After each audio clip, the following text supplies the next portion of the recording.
Doctor Mohammad Yunus সাহেব যদি মনে করেন তিনি 5 বছর কেন 10 বছর জনগণ তাকে ভোট দিছে, তিনি থাকবেন। সে ইলেকশন ছাড়া আমি 5 বছর কি করে তাকে রাখবো? যখন সার্জিস আলম স্ট্যাটাস দেন যে 5 বছরের জন্য ডক্টর ইউনূসকে দেখতে চান, আজকে স্বরাষ্ট্র উপদেষ্টা বলেন যে সাধারণ মানুষ চাইছে 5 বছর এই সরকার ক্ষমতায় থাক। খুব গুরুত্বপূর্ণ কথা। সার্জিস আলম তো আমার মনে তারই প্রধানমন্ত্রী হওয়া উচিত। ডক্টর ইউনূসের লাভ কি?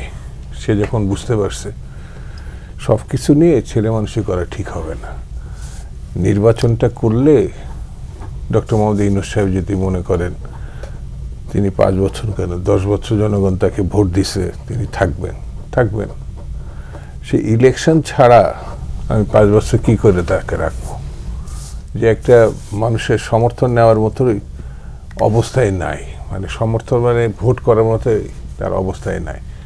কম সংস্কার, বেশি সংস্কার, মানে আমার কাছে এইসব জিনিসগুলো খুব হাস্যকর মনে হয়। 90-এর গণঅভ্যুত্থানের পর ওটা সাংবিধানিক সরকারই ছিল, 90 দিনের মধ্যে একটা নির্বাচন করা সম্ভব হয়েছে। এটাও সাংবিধানিক সরকার, 2টা 90 দিন চলেই গেছে। অর্থাৎ একটি বিদায়ী সরকারের পরবর্তী 90 দিনের মধ্যে আরেকটি নির্বাচিত সরকার আসার কথা, সেটি নাই। এদের মাথায় এইসবগুলো কাজ করছে না। ডক্টর মোহাম্মদ ইউনূসকে আরও 5 বছর, তো সেও আবার একটা রাজনৈতিক দলের কিন্তু দায়িত্বশীল। ওই যে সার্জিস আলম বললেন জাতীয় নাগরিক পার্টি, হ্যাঁ, শিক্ষার্থীদের পার্টি, যেটা আবার আমাদের সাকি সাহেব বললেন শিক্ষা ব্যবস্থাটাকে শক্ত করে সে ধ্বংস করে ফেলছে। মানে শিক্ষা ছাত্ররা কেউ বলছে না 17 বছর না 16 বছরের ভোটার।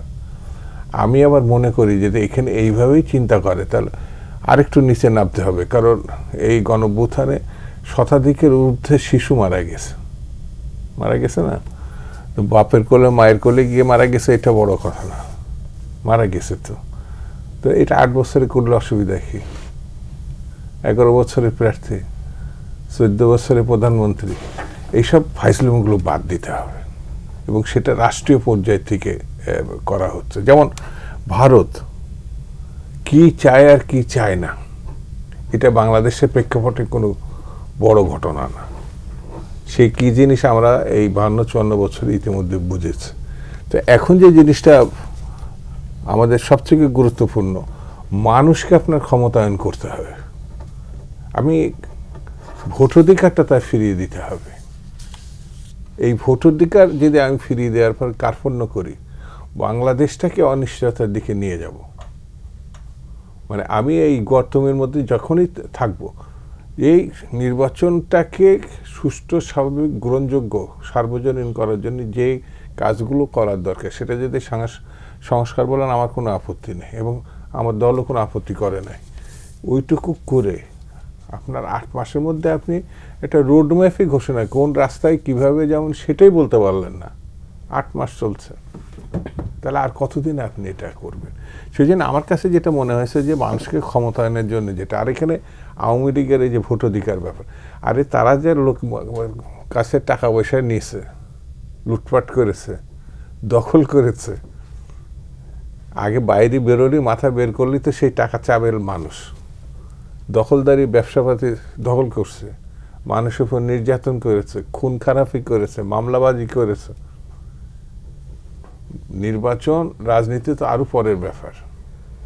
এই দেখছেন না যেখানে যে বেরোচ্ছে একটুখানি, সে ওই পদাধিকারীও না, তার সঙ্গে সম্পর্ক ছিল, সেই গণবিক্ষোভ কি বলবো শিকার হচ্ছে।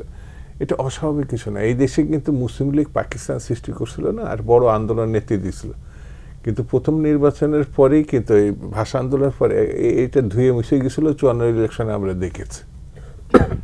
আওয়ামী লীগ তো একবার শেখ মুজিবের মধ্য দিয়ে শেষ হয়েছে, নিজেই শেষ করছে, আর এবার শেখ হাসিনা বাকিটুকু যতটুকু ছিল শেষ করে ফেলছে।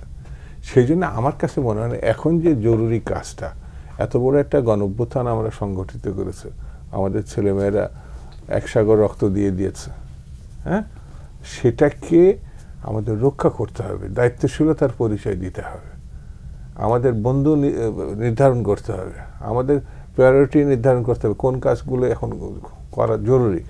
আমি সেই জায়গাটা একটি নির্বাচিত সরকারকে এই জন্যই গুরুত্বপূর্ণ মনে করছি, মানুষের আস্থা বিশ্বাস ভালোবাসা ছাড়া, যেমন এই সরকারই কিন্তু মানে ক্ষমতা অধিষ্ঠিত পরে সেনাবাহিনী পুলিশ প্রশাসন না, মানুষই তার সমর্থনটা দিয়েছে, রাজনৈতিক দলগুলো বুঝছে বলে সমর্থনটা দিছে, কিন্তু সেটা কতটা ওই শেখ হাসিনার মতো নাকি এমন কিছু দিয়েছি যে তারা জীবনেও ভুলতে পারবে না, ভুলার কিন্তু বেশি সময় লাগে না, সেটা কিন্তু বোঝা গেছে।